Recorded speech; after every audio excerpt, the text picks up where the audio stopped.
Bismillahirrahmanirrahim. Assalamualaikum warahmatullahi wabarakatuh. Bismillahirrahmanirrahim. Alhamdulillahirabbil alamin. Wassalatu wassalamu ala asyrafil anbiya wal mursalin. Sayyidina wa maulana Muhammadin wa ala alihi wa sahbihi ajma'in. Amma ba'du. Keluarga besar Pondok Pesantren Lirboyo, pengasuh kita semuanya yang kita hormati, Romo Kiai Haji Anwar Mansur, Kiai Haji Abdullah Kafabi yang kita hormati bersama-sama, Mudir Ma'had Ali Lirboyo, Gus Atok Anwar Mansur yang kita hormati bersama-sama, Gus Dahlan ingkang saestu kawula hormati, semua dosen, guru-guru, masyayikh yang kita hormati bersama-sama, dan mas santri yang saya hormati, saya banggakan.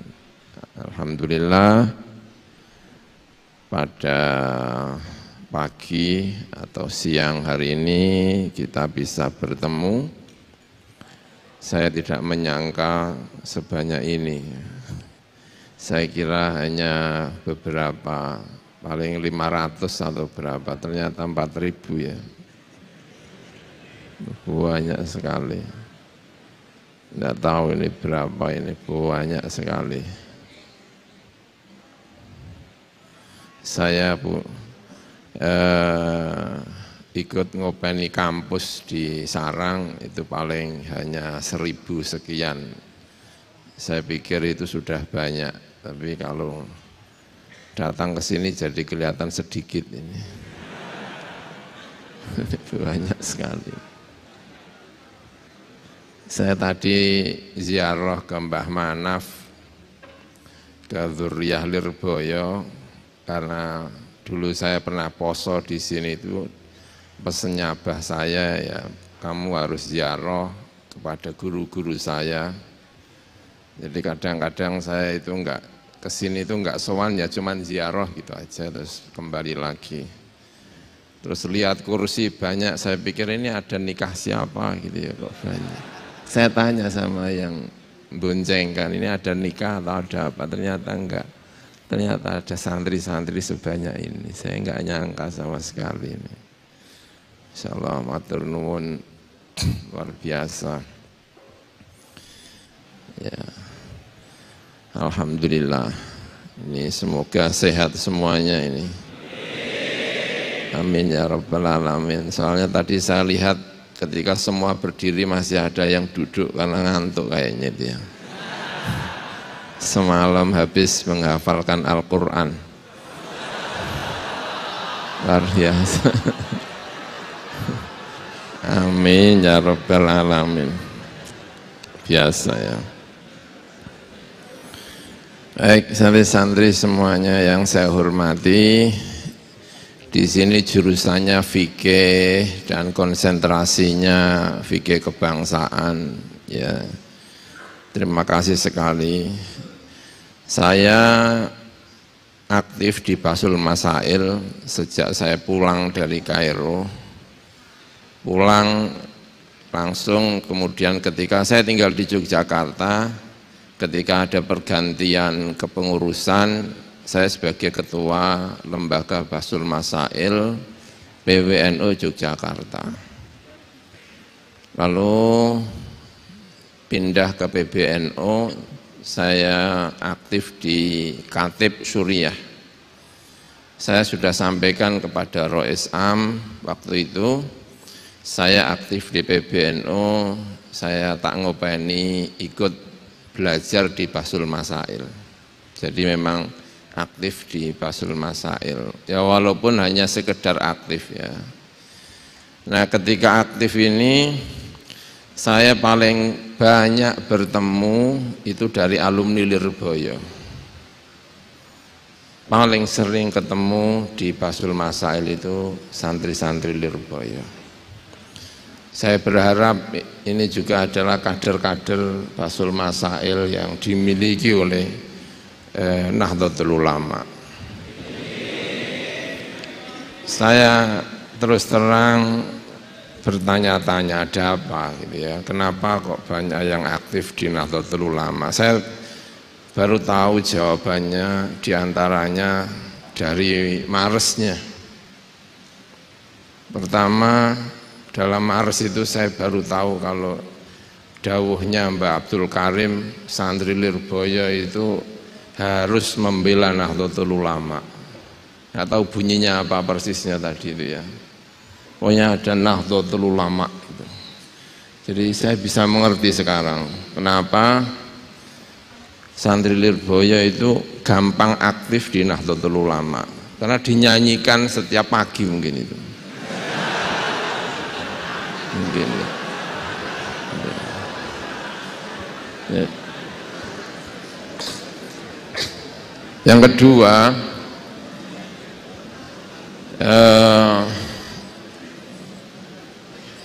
ada santri-santri Lirboyo yang datang ke rumah entah tahun berapa, sepertinya penulis fikih kebangsaan yang pertama datang ke rumah saya di Sarang. Saya juga bertanya-tanya, kenapa Lirboyo kok pilihan yang akan ditulis itu kok fikih kebangsaan. Dan hari ini alhamdulillah saya semakin mengerti. Ternyata di dalam Lirboyo ini Maresnya itu bunyinya NKRI itu milik kita. Luar biasa itu ya. NKRI milik kita, gitu ya tadi ya. Nggak tahu bunyinya apa ini tadi. Pokoknya ada milik kita. Oh. Itu saya agak tergetar tadi itu. Luar biasa itu. Apa? Masa depan bangsa milik kita. So, itu berarti ini benar-benar kader bangsa yang luar biasa, masa depan bangsa milik kita. Biasa.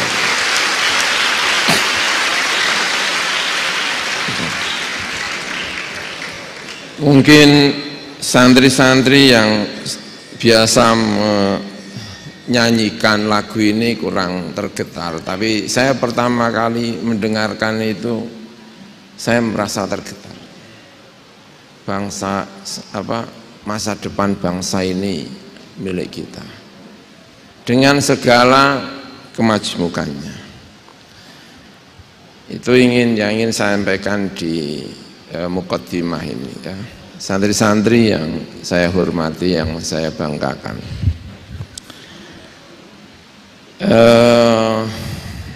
Pertama itu ya, saya semalam tidur di Mbabat.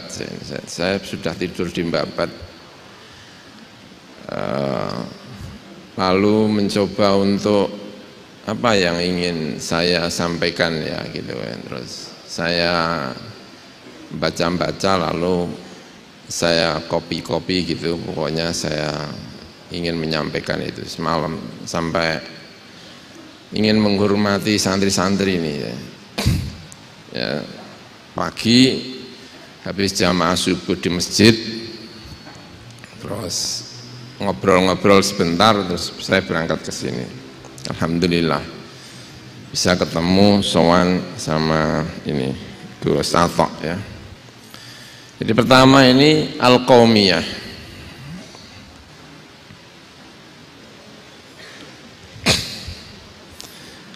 Nah, ada dua perbedaan antara nasionalisme Qaumiyah ini. Yang pertama sebagai zahirah fitriyah, sesuatu yang fitri. Dhahirah, fitriyah, ijtimaiyah, lughawiyah. Ini sangat-sangat fitri. Fitri itu artinya sesuatu yang ditanamkan oleh Gusti Allah tanpa kita mengetahui kenapa seperti itu. Itu namanya fitri. Pokoknya kita itu punya gen dari Gusti Allah, namanya al-qaumiyah al-jinsiyah. Kita ini orang Indonesia. Nanti kalau orang Indonesia ya dibagi-bagi, ada Jawa, ada Sunda. Itu ya seneng, kalau Sunda ya seneng Sunda, kalau Jawa ya seneng Jawa. Itu nggak bisa dihindari. Kalau kita haji misalnya ketemu orang Jawa itu ya seneng. Nah yang kedua, itu kalau sudah ngumpul itu pasti menciptakan bahasa. Bahasa Arab itu kalau tidak pernah ketemu antara satu dengan yang lainnya, itu lama-lama bahasa Arab itu juga perbedaannya semakin kelihatan. Arab Mesir sama Arab Saudi itu kalau tidak pernah ketemu, itu lama-lama ya bedanya jauh. Tapi karena sekarang ini karena ada medsos sehingga saling mendekat. Jawa itu juga sama. Jawa itu kalau misalnya Jawa Barat yang ngapak itu ya, sama Jogja itu kok tidak pernah ketemu. 50 tahun nggak pernah ketemu saja. Itu nanti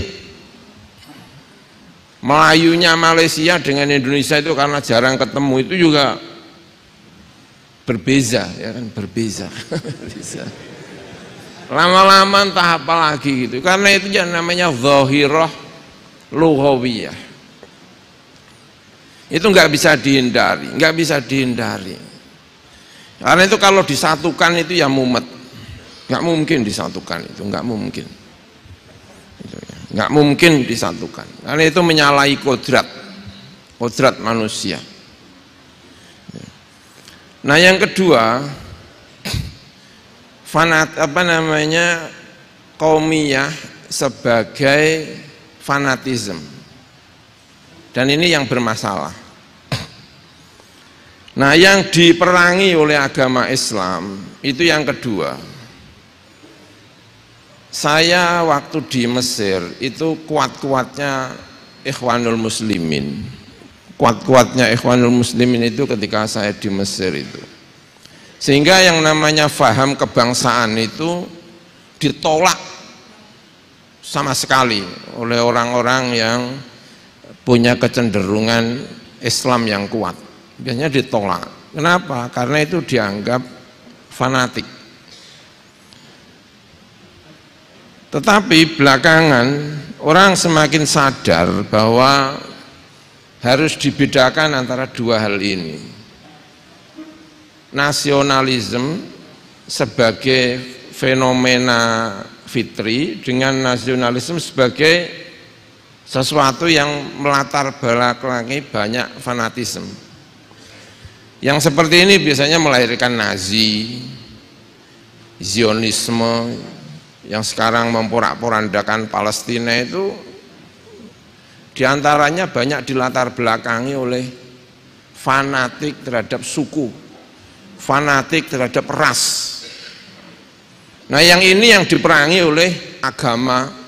Jadi kalau ada hadis-hadis Nabi misalnya laisa minna man da'a ila asobiyatin, itu ya memang yang diperangi yang asobiyah itu.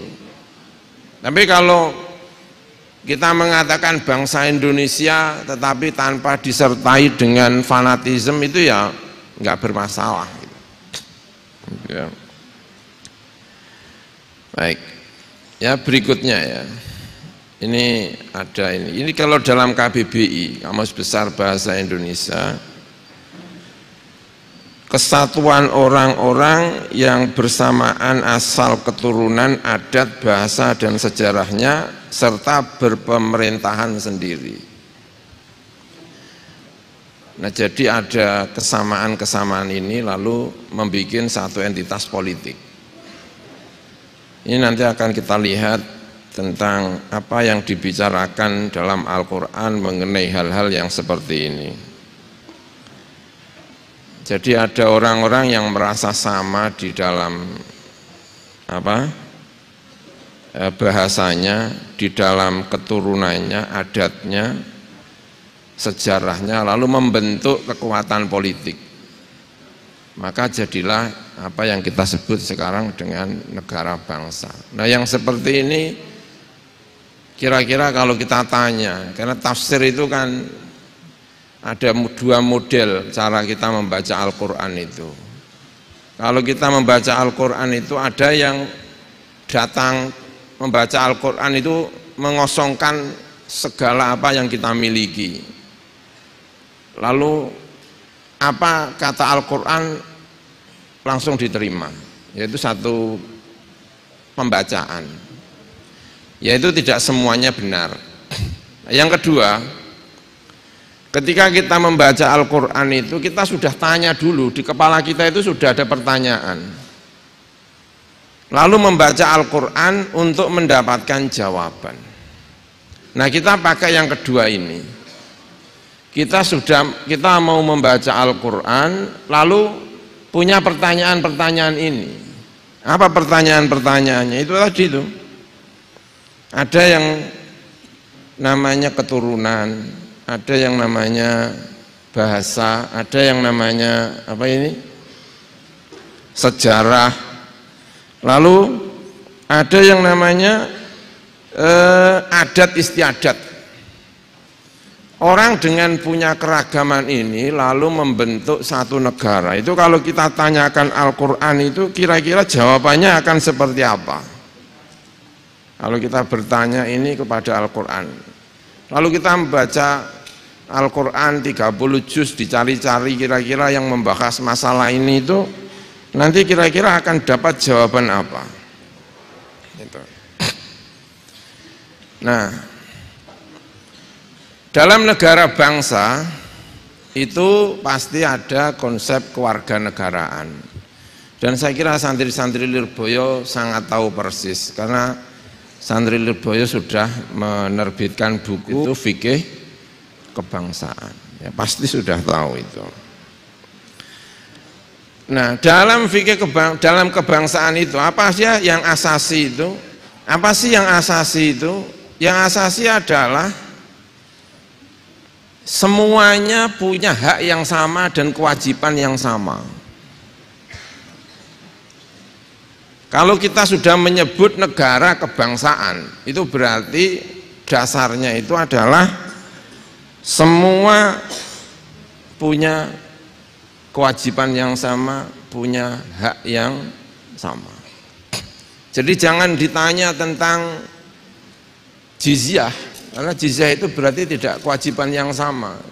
Muslimnya diwajibkan zakat, tapi yang non muslim diwajibkan membayar jizyah. Itu sudah enggak ada. Pertanyaan seperti ini sudah tidak relevan di dalam fikih, dalam kebangsaan yang enggak ada lagi. Semua bisa mencalonkan diri, namanya juga kebangsaan ya.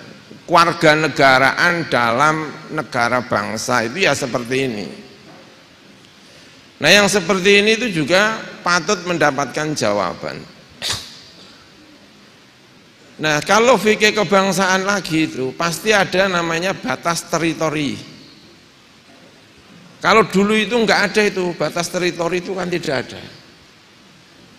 Perbatasan negara itu bisa berubah-berubah. Nek pas menang ya rada ndawa. Engko nek pas kalah ya melungkret. Karena itu ada namanya murobatoh, warobitu. Kenapa ada murobatoh? Itu menjaga perbatasan. Jangan sampai diroyok oleh tetangga. Makanya termasuk pahala besar itu adalah menjaga perbatasan, ribat namanya. Tapi ribat itu kemudian dialihfungsikan oleh kaum sufi yang namanya menjaga negara itu tidak hanya jadi tentara tapi jadi santri itu juga termasuk menjaga negara, maka pondok itu disebut dengan ribat. Karena menjaga itu tidak hanya melalui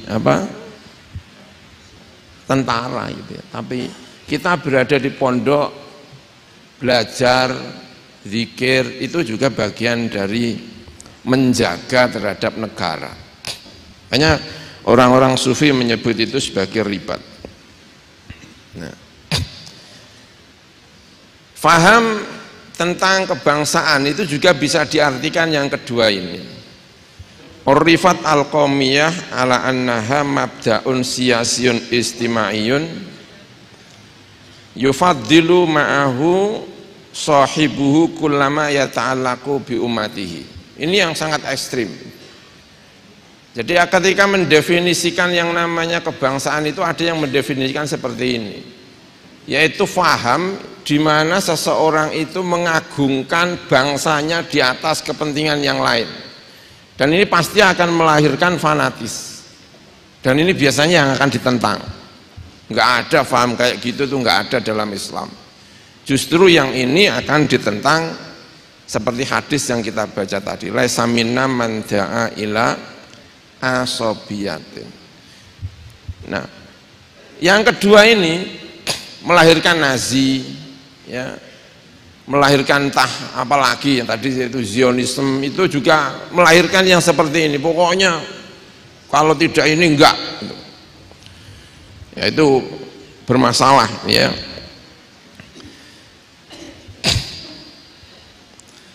Nah, kemudian juga diartikan irtibatun nas bi ardihim wa walaihim wa intimaihim ilaiha. Nah, kalau ini yang netral-netral seperti ini saya kira agak ringan cara jawabnya. Tapi yang kedua itu, ta'rif yang kedua itu agak berat, ya, gitu. Ini. Nah,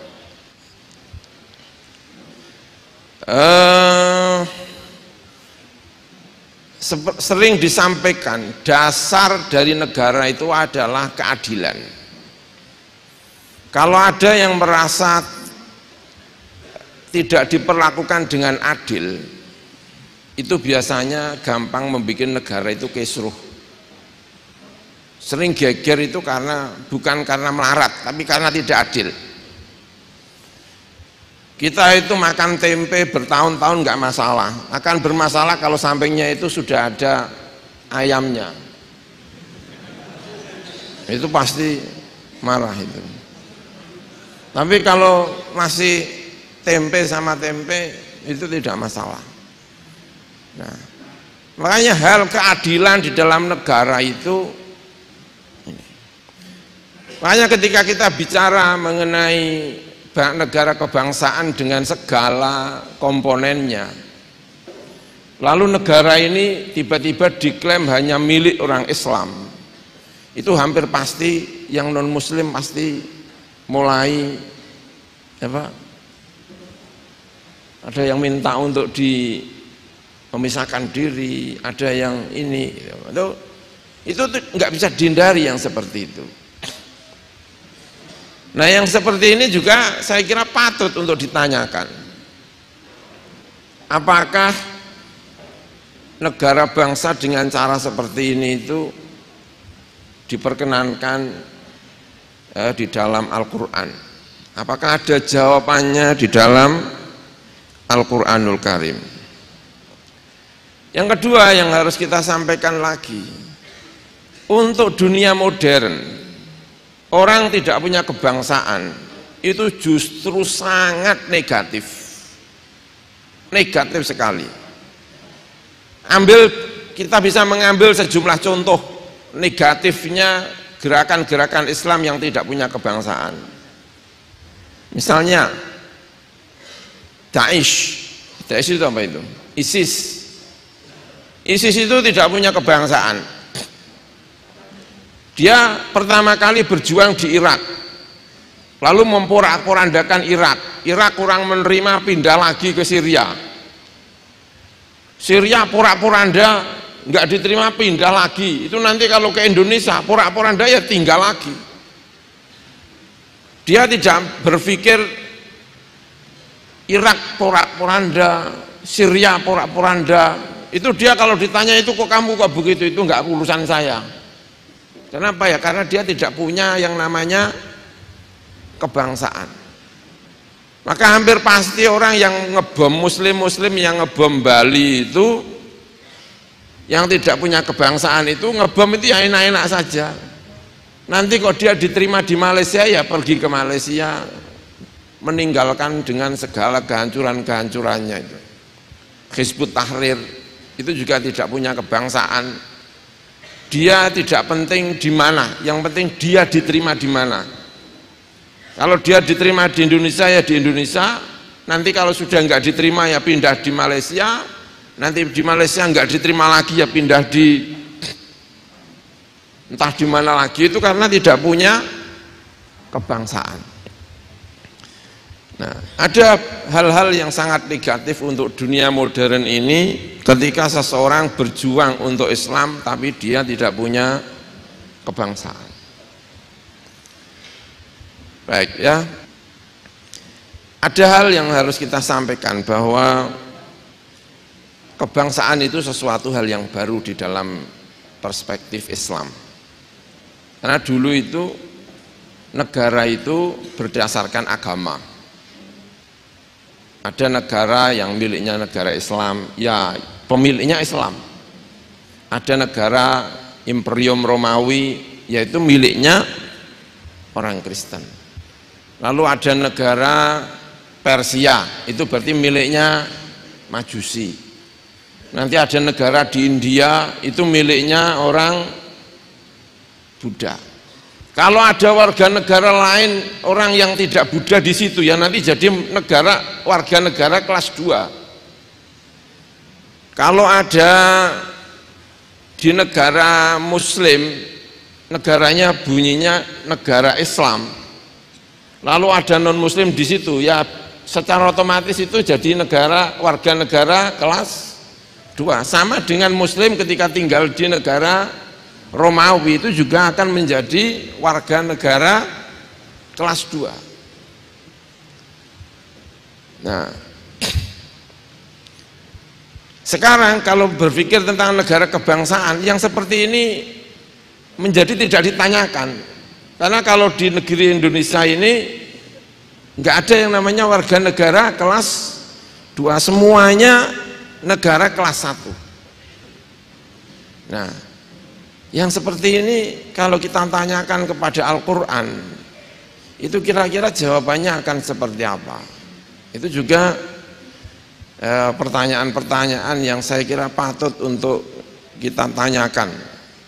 Ya berusaha untuk bertanya, walaupun kadang-kadang gampang bertanyanya timbang jawabnya itu. Jawabnya kadang-kadang agak mumet gitu ya. Nah, ini kalau di Mesir yang namanya paham kebangsaan itu melalui Napoleon. Ya kita tahu itu persis apa di Napoleon ketika masuk di Mesir itu juga sama. Dulunya itu namanya orang Mesir itu selalu bilang nahnu ummatun islamiyah.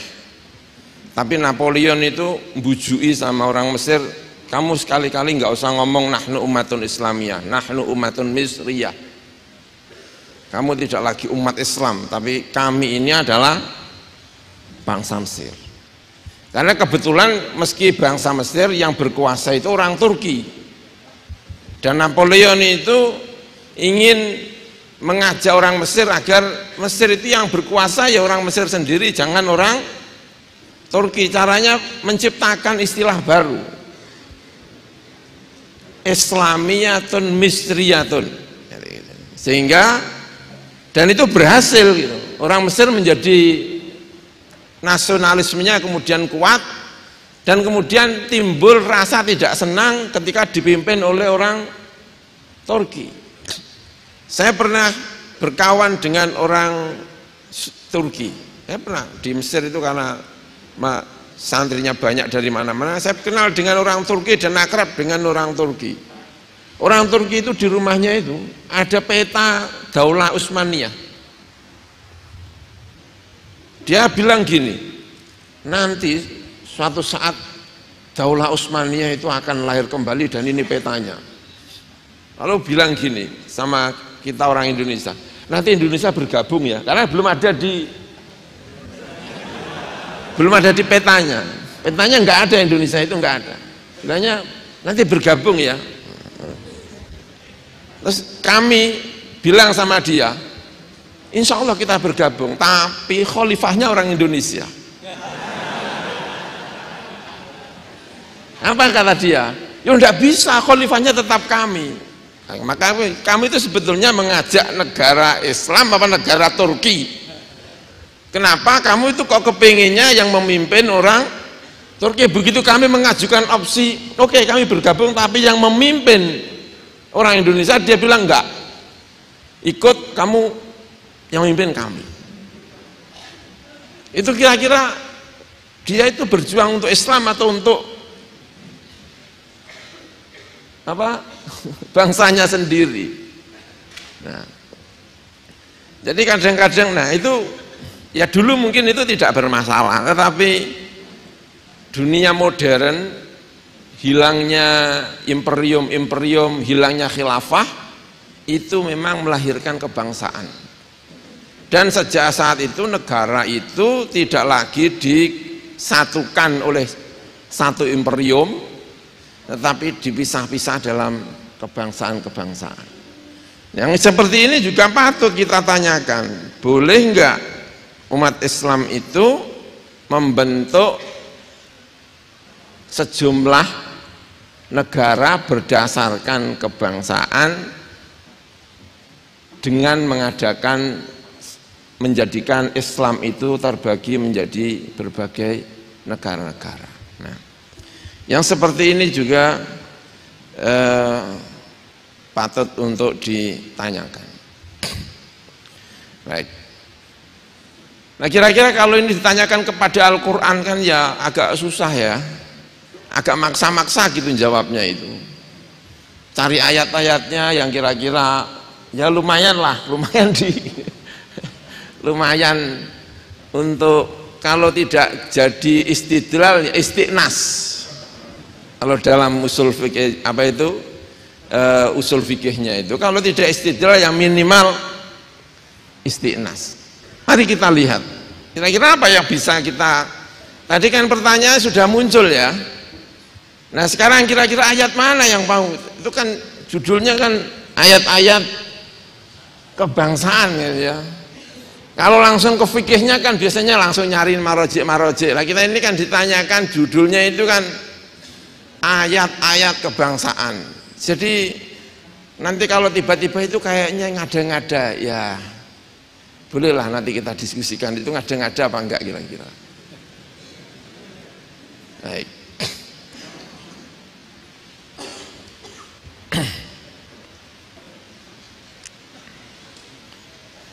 Ya, itu ya. Al-Quran menggunakan kalimat balad, la uqsimu bihadzal balad. Ya, misalnya baldatun thayyibatun wa rabbun ghafur. Tapi hampir tidak kita temukan, hampir itu karena ya siapa tahu ada yang menemukan sehingga kita ngomongnya hampir aja lah ya. Kan siapa tahu ada yang menemukan. Hampir tidak menemukan menggunakan kalimat watonun, tapi menggunakan kalimat baladun baldatun allati lam yukhlaq misluha fil bilad qalu wa malana la nuqatilu fi sabilillah wa qad ukhrijna min diyarina. Qalu wa malana alla nuqatila fi sabilillah wa qad ukhrijna min diyarina. Ya, ada kalimat diyarun, ada kalimat baladun, ada kalimat baldatun. Ya. Juga doa Kanjeng Nabi, Allahumma habib ilaina al-Madinah ka hubbina Makkah au aktsar. Hal yang sering digunakan untuk menyampaikan bahwa Nabi itu mencintai terhadap negerinya. Ya. Ketika Kanjeng Nabi keluar dari Makkah, beliau menyampaikan doa, wallahi innaki la khairu ardillah wa ahabbu ardillahi ilallah walaula anni ukhrijtu minki ma kharajtu. Itu semua menunjukkan tentang kalimat-kalimat yang ada kaitannya dengan tanah, dengan apalagi ini, dengan tanah air, tempat kelahiran, tempat kita hidup, ya. Dan itu di dalam Al-Quran itu dianggap penting. Ini sesuatu kalimat-kalimat yang positif. Khairu ardillah, la uqsimu bihadzal balad. Ini kan positif-positif. Artinya kita tidak melihat ini satu kalimat-kalimat yang negatif. Baldatun thayyibatun wa rabbun ghafur. Itu kan kalimat-kalimat yang positif sekali itu. Ya. Jadi ketika Al-Quran itu bicara mengenai tanah air, itu kalimatnya positif.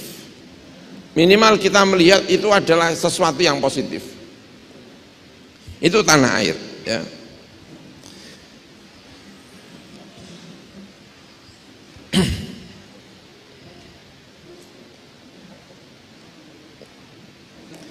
Nah, yang pertama, manusia itu sama.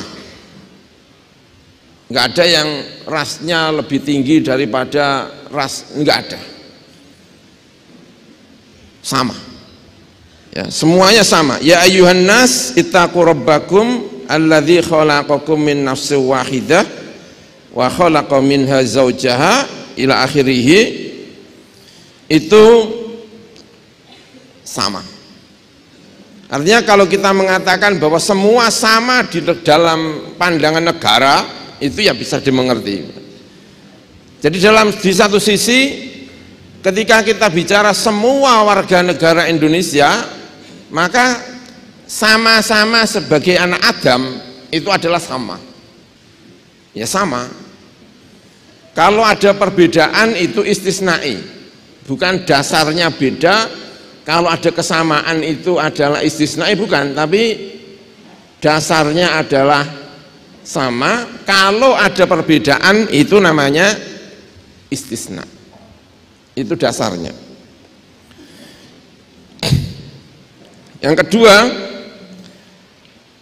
semua punya fitrah yang sama, yaitu mencintai terhadap tanah air. Semua sama, punya kecenderungan untuk mencintai tanah air. Kalau kemudian ada orang tidak mencintai tanah airnya, itu namanya istisnai. Misalnya Amrozi, aslinya yang lahiran di Indonesia, ya janjane ya seneng Indonesia, tapi entah kesambet apa gitu ya, itu terus ngebom. Nah itu istisnai. Kalau dasarnya itu ya seneng, itu seneng.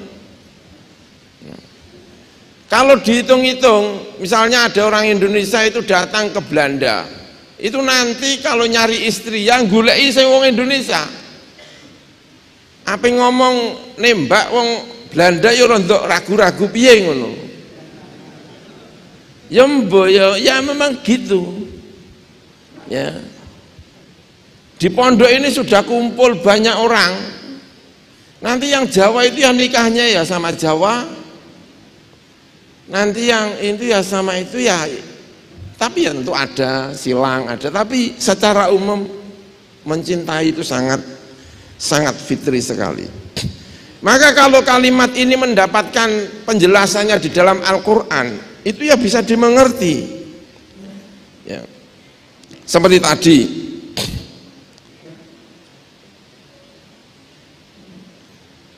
Walau anna katabna alaihim aniqtulu anfusakum abikhruju min diyarikum ma fa'aluhu illa qalilum minhum. Kalau diperintahkan untuk keluar dari negerinya, pasti yang mau melakukan itu hanya sedikit. Kenapa? Ya karena cinta terhadap tanah air. Ya gimana ya, cinta ya itu.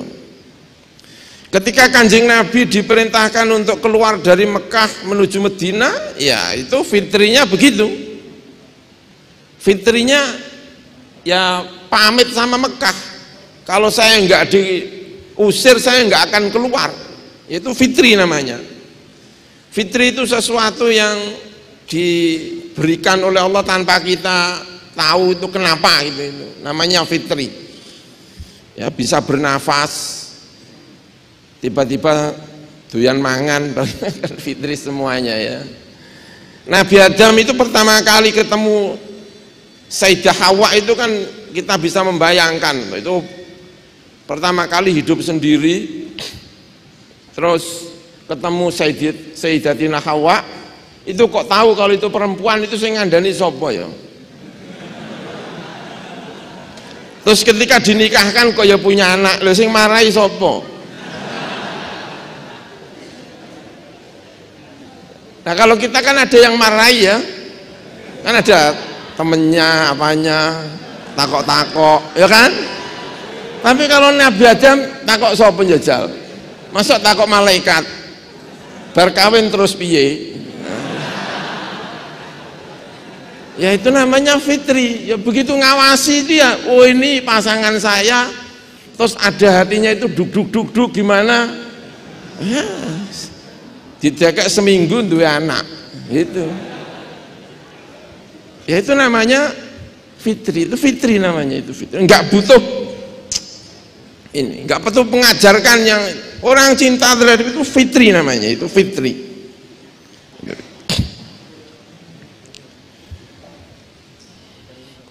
Nah cerita tentang apa namanya Nabi mencintai Mekah itu luar biasa.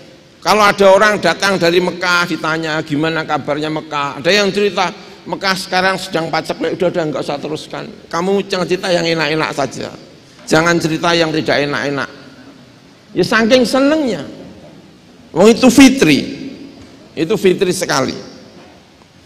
Jadi kalau ada orang itu kemudian mengelompok, lalu kepingin punya pimpinan sendiri, lalu itu namanya fitri. Sama seperti tadi ketika saya ditanya sama orang Turki gimana bergabung, itu ya secara fitri saya mengatakan gimana kalau saya yang memimpin, itu fitri sekali, sangat fitri, punya keterwakilan, punya ini, itu fitri ya. Nah, tidak ada yang namanya negara itu maju separuh, tidak maju separuh, nggak ada. Negara itu kalau maju semuanya maju. Kita tidak mungkin di negeri ini punya cita-cita yang maju cuman yang Islam saja, nggak bisa. Kalau yang Islam maju, nanti yang non Muslim juga ikut maju. Kalau non Muslim yang maju, orang Islam juga pasti ikut maju. Nggak ada negara ceritanya Muslim maju yang ini, nggak ada, pasti ikut.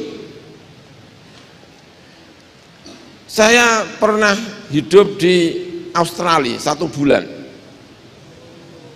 pulang itu bawa uang zakat. Kenapa? Di sana nggak ada yang menerima zakat. Muslimnya itu sudah nggak ada yang fuqara masakin, nggak ada. Jadi saya pulang itu membawa uang zakat dibagikan ke Indonesia.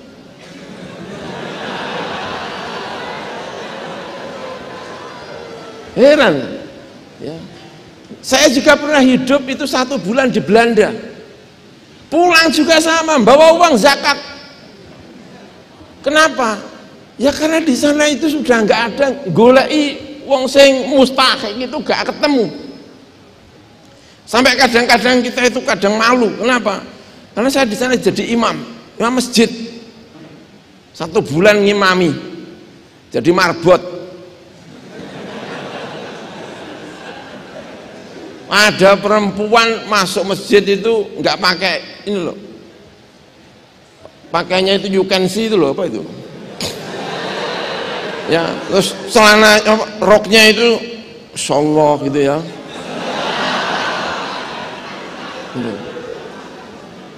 Nah itu saya sampai nggak berani nemuin, saya suruh nemuin teman saya itu, coba tanya itu ada apa, masa saya kiai nemuin kayak gitu.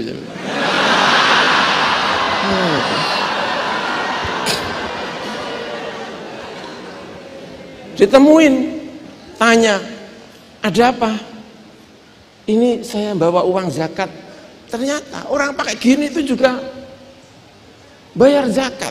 Makanya sejak saat itu saya kalau ngelihat kayak gini itu nggak bisa suudzon.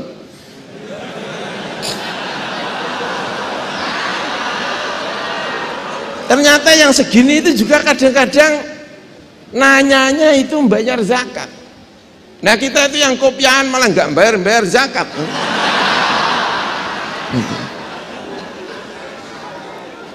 Dan itu di sana sudah nggak ada mustahiknya, nggak ada mustahiknya. Gitu. Jadi kalau sudah negara itu dianggap maju, itu nanti muslimnya juga ikut maju. Ini yang itu namanya masalah mustarokah. Karena itu tidak bisa tidak, kalau hidup dalam satu bangsa itu harus bekerja sama. Nggak bisa. Kalau kamu jadi pengusaha itu pasti relasinya tidak hanya muslim, pasti. Itu juga akan ditanyakan. Terus dalam negara bangsa yang seperti ini terus hukumnya apa? Itu nggak mungkin. Kalau kamu jadi presiden itu nggak mungkin menterinya semua muslim, nggak mungkin. Pernah nggak terjadi di Indonesia itu menterinya semuanya muslim sejak NKRI Indonesia berdiri sampai sekarang? Nggak ada. Maka kalau kita nanti jadi presiden, wah gitu ya kan, nah kan masa depan bangsa ini milik kita ya kan, patutlah kita punya cita-cita jadi presiden. Gitu. Nah itu nanti akan bekerja sama, namanya al-masalih al-mustarokah. Nah ini juga menjadi satu pertanyaan, lalu seperti apa ya? Hal yang paling dasar, Islam itu tidak pernah memerangi fitrah, nggak pernah. Karena Islam itu dari awal datang sudah menyampaikan Islam adalah agama fitrah. Fa'aqim wajhaka lid-dini hanifa fitratallahi allati fataran nasa 'alaiha la tabdila li khalqillah dzalika ad-dinul qayyim. Kira-kira ayat ini sudah pas belum? Kan tanya ayatnya ini kan. Kalau kita mengatakan bahwa cinta terhadap tanah air itu menurut Al-Quran itu sah. Kenapa? Karena cinta tanah air itu fitrah. Dan Islam itu menyatakan diri sebagai agama fitrah. Kalau saya ketemu dengan orang Turki, lalu Turki dengan semena-mena mengatakan nanti Indonesia bergabung dan pimpinannya kami, sah saya kira kita mengajukan ya sesekali kamilah yang jadi pemimpin. Itu namanya fitrah. Dan Islam Al-Quran menyatakan fitratallahi allati fataran nasa 'alaiha. Ya, saya ulangi itu ya. Ayatnya sudah pas belum ini kira-kira ini? Untuk menyampaikan itu tadi. Kemudian khalaqallahu ats-tsunaiyah baina adz-dzakar wal untha. Ya, itu saya kira itu bagian dari fitrah. Ada laki-laki, ada perempuan. Al-Qur'an juga mengatakan min dzakarin wa unsa. Ada berbagai bangsa. Fitrah orang itu terbagi menjadi bangsa-bangsa itu adalah fitrah. Ya. Dan kita hanya bisa, dan kita ini hanya bisa hidup kalau punya kerjasama dengan bangsa yang lain. Bisa hidup kalau bekerja sama dengan bangsa yang lain. Negara Madinah yang dibangun oleh Kanjeng Nabi, negara Madinah yang dibangun oleh Kanjeng Nabi, itu bekerja sama dengan negara-negara lain. Tanpa kerjasama dengan negara yang lain tidak bisa makan. Dapat dari mana? Bajunya dari mana? Ada istabrok, ada sondus. Itu adalah sutra-sutra bikinan luar negeri. Makanya namanya bisa macam-macam. Itu kenapa? Ya karena bikinannya dari sana. Semuanya maknanya sutra. Tapi itu entah bikinan dari mana. Makanya ada yang namanya kafir mustakman.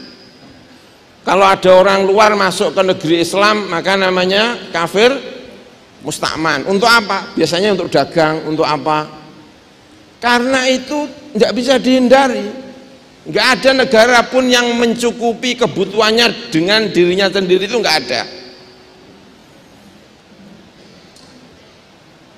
Indonesia sama, kita mengekspor, kita juga mengimpor. Nah, masing-masing dengan bangsa-bangsa ini. Nah, ayatnya saya kira sudah jelas. Inna khalaqnakum min dzakarin wa untha wa ja'alnakum syu'uban wa qabaila li ta'arafu. Ya, tidak ada yang menjelaskan kewajiban menjadi satu entitas politik, itu tidak ada.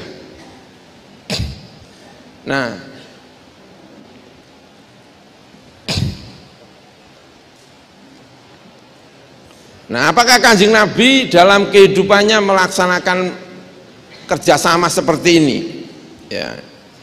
Ya banyak hal kalau kita melihat sejarah Kanjeng Nabi. Ketika Kanjeng Nabi di Madinah pertama hidup sama non muslim, ada Yahudi, ada ini ya, dan masing-masing disebut umat Yahudi, umat ini lalu menyatu, tapi masing-masing tetap disebut sebagai umatun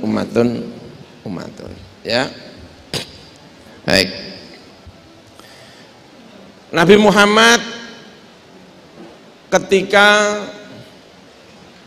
di Mekah itu nanti santri-santri kan biasa istidlal ya, mengirimkan santrinya ke Habasyah. Mungkin kalau dalam bahasa sekarang itu yang mencari suaka politik lah ya, atau apapun namanya, itu bisa dilakukan istiad apapun lah. Ketika di Mekah sudah tidak bisa hidup, maka mereka datang ke Habasyah. Habasyah itu apa? Negeri Kristen. Berarti apa yang bisa kita ambil dari sejarah ini? Kira-kira terusan sejarahnya apa? Berarti ada muslim hidup di negara non muslim ya. Pimpinannya siapa? Berarti kan non muslim juga. Berarti pernah ada orang Islam dipimpin oleh muslim ya, kan gitu ya. Kira-kira ketika berada di sana itu berhukum dengan hukum apa ya? Saya juga nggak bayangkan apa itu kira-kira. Kalau mereka ada permasalahan satu dengan orang lain, hukum yang dipakai itu hukum apa? Saya pernah mendapatkan cerita itu begini. Ya, ini pertanyaan-pertanyaan kebangsaan, khas negara kebangsaan. Di Australia, karena ada fatwa, ya pernah mendapatkan cerita, tapi saya tidak mentahkik, tapi pernah mendapatkan selentingan cerita gitu ya. Ada fatwa waman lam yahkum bima anzalallah faulaika humul kafirun fa'il akhirih ya. Maka tidak ada muslim yang masuk sekolah hukum karena khawatir kena ayat ini. Sehingga orang Arab yang sekolah di hukum itu rata-rata Kristen. Rata-rata itu Kristen. Nah, ternyata belakangan itu jadi masalah. Kenapa? Lawyer-lawyer yang Arab itu malah kebanyakan non-muslim. Kenapa? Karena yang muslim tidak mau sekolah di bidang hukum, karena nanti kalau dia jadi lawyer, hukum yang dipakai tidak hukum Islam. Nah, kira-kira kalau kita jadi mufti di Australia, itu kalau ada yang nanya, sebaiknya kita ini ada yang sekolah jadi kira-kira yang nanti jadi lawyer atau tidak. Karena kalau tidak, itu berarti nanti lawyernya itu rata-rata justru non muslim. Tapi kalau lawyernya itu adalah muslim, itu berarti hukum yang akan dipakai itu adalah hukum yang ya hukum itulah. Nah, ya itu ada yang ngasih solusi, itu namanya darurat katanya. Ya udah darurat, ya berarti hidup itu darurat terus gitu kan. Agak masalah itu, hidup kok darurat terus, seumur-umur kok darurat. Oh, itu juga agak masalah ya. Nah, kita punya pengandaian kira-kira ketika Kanjeng Nabi itu mengutus apa namanya santrinya pergi ke mana, Habasyah, itu hukum yang dipakai itu hukum apa ya kira-kira ya? Itu saya juga tidak tahu secara detail, tapi ini problem kita ketika kita berbicara mengenai negara kebangsaan ya, karena negara kebangsaan itu isinya macam-macam. Baik, berikutnya ya, ukhuwatul Islam wal muwatonah. Ya. Kalau yang seperti ini saya kira kita sudah menyelesaikannya lama, karena kita ada namanya ukhuwah apa namanya basariyah, ada ukhuwah watoniyah, dan ada ukhuwah islamiyah. Kita sudah menyelesaikan itu, walaupun di sejumlah negara yang seperti ini masih belum diselesaikan itu. Nah, tentu ada ayat-ayat yang kita baca dan itu sering disampaikan, seperti misalnya la yattakhidul mu'minun al-kafirina awliya'a min dunil mu'minin wa man yaf'al dzalika falaysa minallahi fi syai'. Ya ayyuhalladzina amanu la tattakhidul kafirina awliya' min dunil mu'minin. Ayat-ayat yang sangat berat yang keluar saat Ahok nyalon apa itu dulu itu ya, ramai sekali. Itu diantaranya ayat yang disampaikan adalah ayat ini. Nah, ayat ini, apakah kita tidak bisa bekerja sama dengan apa non muslim ya? Apakah tidak boleh mengangkat bukan wakil presiden lah, kalau wakil presiden insya Allah jangan lah ya, wakil bupati ya kan, wakil bupati kan banyak sekali ya yang muslim wakilnya. Di Banyumas ada enggak di sini yang Banyumas? Ada Banyumas itu yang bupatinya muslim tapi wakil bupatinya itu non muslim, tapi itu tim sesnya kiai. Tim sesnya kiai itu menang itu. Nah, itu kalau kena ayat layat takhidil kafirin kan bisa bermasalah. Nah, ini makanya ayat-ayat yang berkaitan dengan kebangsaan itu bisa nyantol kemana-mana. Nah, tentu ada yang mencoba untuk menafsirkan dengan yang agak lembut, yang agak ini, selama masih bisa dikontrol, selama tidak berbahaya untuk urusan-urusan agama, orangnya bisa dipercaya, ininya bisa di ini. Ada hal-hal yang sangat sensitif ketika ditanyakan mengenai ayat-ayat kebangsaan, karena kebangsaan itu tidak hanya soal apa namanya mencintai negara, tapi ketika jadi negara itu ada detil-detil persoalan yang ada di dalamnya, dan itu nanti akan menyangkut sejumlah ayat. Nah, kalau kita membaca ulama-ulama modern, ya kita bisa merujuk kepada Asy-Syaikh Muhammad Al-Ghazali, bisa merujuk kepada Syekh Ali Jum'ah, bisa merujuk kepada Wahbah Zuhaili, ya ulama-ulama modern yang mencoba untuk menjawab persoalan-persoalan yang seperti ini. Baik, dalam Al-Quran itu disebut, dan ini yang sering dipakai oleh misalnya Hizbut Tahrir, inna hadhihi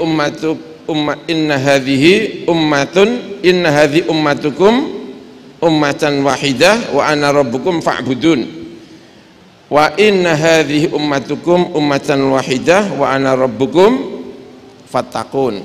Nah, itu ada yang memaknai, ya setuju atau tidak setuju saya sampaikan, kalimatnya wahidatun, bukan tauhid. Tidak ada di dalam Al-Quran yang menyatakan tauhidul ummah. Yang ada adalah ummatun wahidah. Tapi tidak ada yang menyatakan Saudi dengan Indonesia harus disatukan dalam entitas politik. Tidak ada. Tapi bahwa Muslim Saudi dengan Muslim Indonesia dengan Muslim yang ada di Malaysia satu, iya. Nah, yang seperti ini sudah bisa diwakili dengan Liga Islam, Robitotul Alam Al-Islami. Tidak harus dalam bentuk entitas politik. Itu artinya orang-orang seperti Hizbut Tahrir, orang-orang seperti ISIS yang menyatakan bahwa umat Islam harus punya khalifah yang satu. Itu diantara ayat yang dipakai, ya ini. Tapi bagi yang tidak mengharuskan, yang ada itu wahidah, bukan tauhid, bukan penyatuan. Memang satu, tapi tidak harus disatukan di dalam entitas politik. Ya. Nah, ini saya kutipkan dari, nanti bisa dibaca, ini dari Hizbut Tahrir. La yajuzu an yakuna lil muslimina fid dunya illa daulatun wahidah wa khalifatun wahidah wa yahrumu alaihim an yakuna an yukawwina aktsara min daulah wa aktsara min khalifah.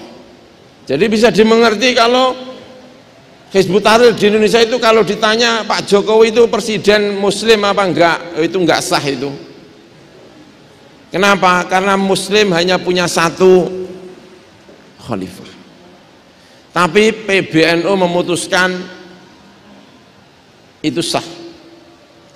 Bahkan PBNU dalam Munas sebelum Jombang itu memutuskan Indonesia, negara Indonesia, meski negaranya NKRI Pancasila, secara fikih itu sudah kategori khilafah, sehingga tidak perlu menuntut adanya khilafah baru. Ini namanya secara fikih sudah khilafah. Walaupun wartawan waktu itu ada agak ya kurang ajar, ditanya bukan kok negara ini secara fikih khilafah, tapi bunyinya itu Jokowi adalah khalifah. Itu wartawan menyimpulkan sendiri itu ya. Keputusannya bukan begitu, keputusannya adalah negara Indonesia NKRI secara fikih sudah sah disebut dengan khilafah, sehingga tidak perlu menciptakan khilafah baru. Tapi bunyi yang disampaikan oleh wartawan waktu itu adalah menurut NU Pak Jokowi adalah khalifah. Mumet rasanya ini.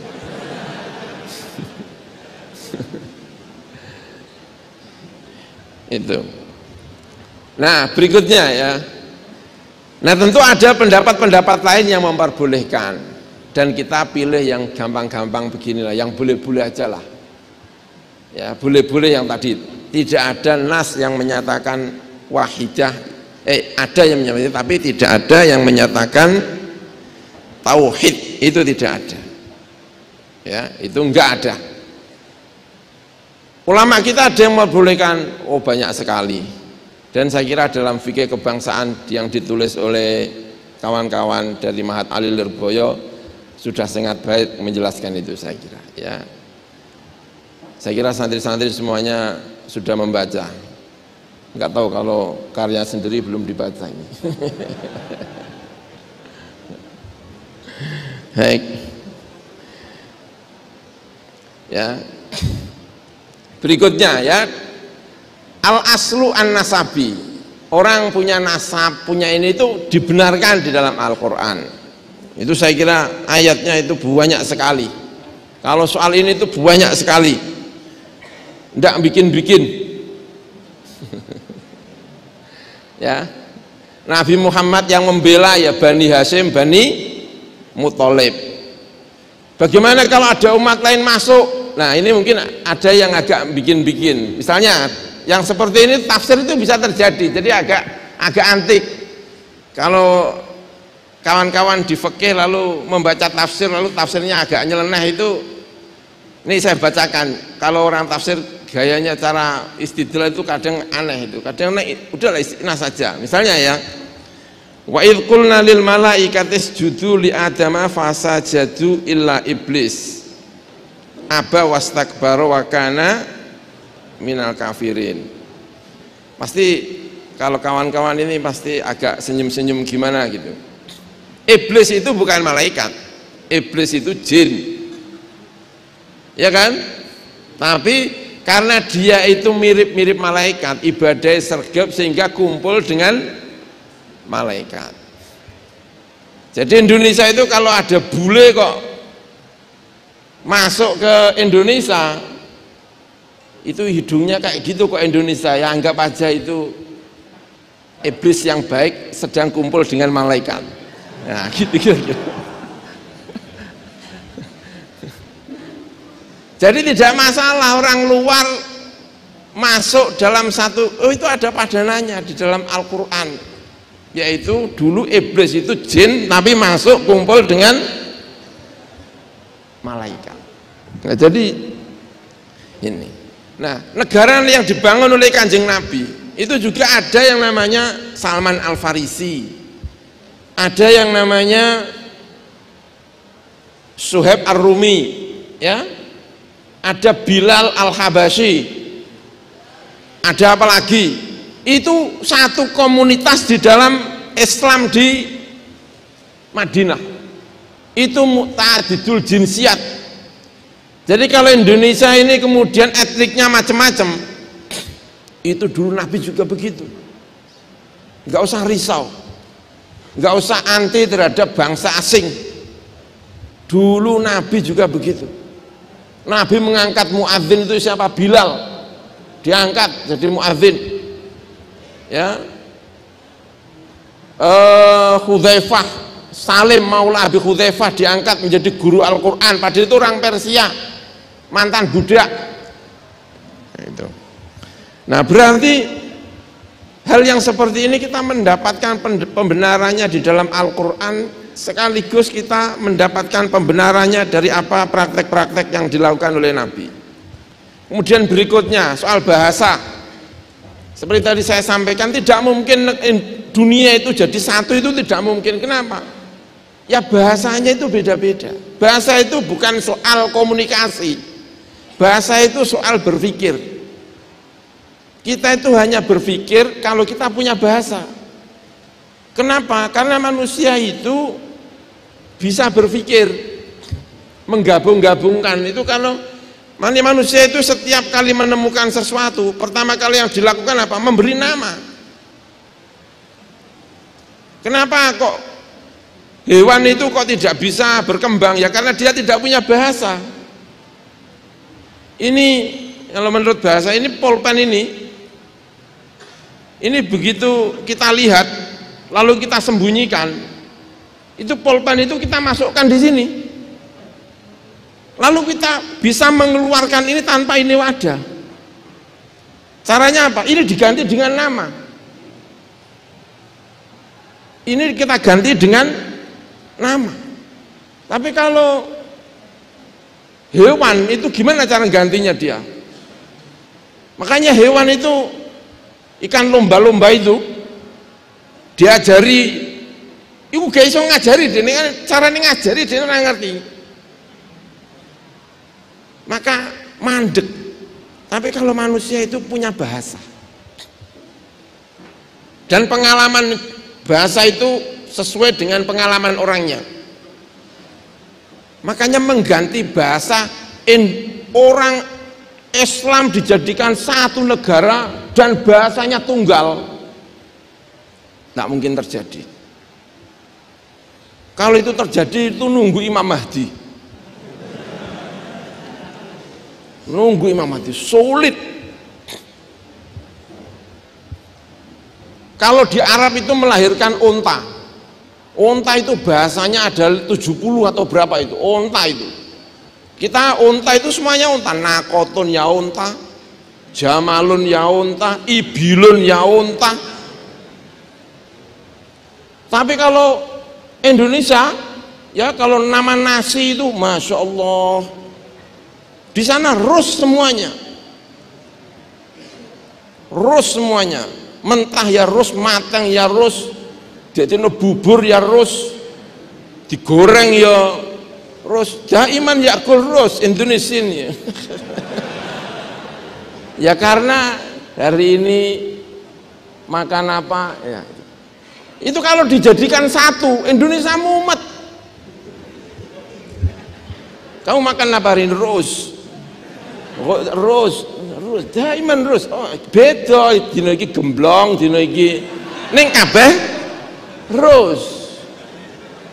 Itu kalau disatukan itu baru rus. Masih banyak sekian gedang. Indonesia Arab mus, semuanya mus. Indonesia gedang rojo, gedang. Itu kalau diharapkan dijadikan satu negara, lalu bahasa Jawa dihilangkan, sejarah kita itu hilang sekian persen. Kalau bahasa Jawa itu diarabkan, sejarah hilang. Wong kabeh dadi mus, pelem kabeh mangga. Ora ana jenenge pelem golek, pelem gadung, pelem. Makanya menjadikan negara wong muslim didadekno siji itu mengurai kudrat. Wa min ayati an khalaqalakum min anfusikum azwaja, menyalahi wa min ayatihi khalqus samawati wal ardi wa ikhtilafu alsinatikum. Kira-kira ayat ini digunakan untuk menyatakan tidak mungkin muslim hanya punya satu negara, itu kira-kira tidak mungkin, itu artinya sulit. Lebih baik mengatakan boleh ada negara muslim daripada menyatukan itu. Kodrat susah sekali. Cara menjelaskannya itu sangat repot. Ya tentu nantilah kalau ada Imam Mahdi sama Nabi Isa alaihi assalam, atau entah sampai kapan. Tapi daripada kita mengatakan muslim harus punya negara satu, mending kita realistis, muslim boleh menjadikan berbagai negara. Fikih yo enteng, lakonane yo enteng, yo penak, ya kan? Yo ora kakean tukaran. Itu kalau kita ketemu sama orang Turki tukaran, baru ketemu 2 orang aja tukaran.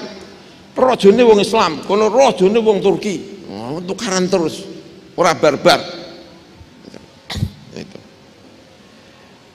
Begitu juga berikutnya ada al-urfu, karena bangsa itu pasti mengenal yang namanya al-urfu. kemudian at-tarikh, ya, itu hal-hal yang menyamakan kita, dan itu kalau disatukan itu agak repot. Itu. Baik, saya kira itu yang bisa saya. Luar biasa ini ya, saya punya pengalaman basul masail. Ya. Saya senang dengan ketemu dengan kiai-kiai kota. Saya senang, sebagaimana saya senang dengan ketemu dengan kiai-kiai desa. Kiai-kiai kota itu berpikir tentang dunia. Tentang dunia itu maksudnya berpikir Indonesia itu menyelesaikannya seperti apa. Nah gitu, itu namanya kiai-kiai yang ini. Makanya senang Gus Atok juga aktif di PBNU, Kiai Kafa juga aktif di PBNU, dulu Kiai Mahrus juga aktif di PBNU. Itu menjadikan ini, ketemu dengan mufti-mufti dunia itu juga menyenangkan, karena bicaranya pasti berpikir negara ini carane ngatur secara Qur'ani itu seperti apa. Terus melihat banyak pendapat-pendapat dan banyak yang kemudian mencari solusi. Itu solusinya terus seperti apa. Itu. Baik, saya kira itu yang bisa saya sampaikan.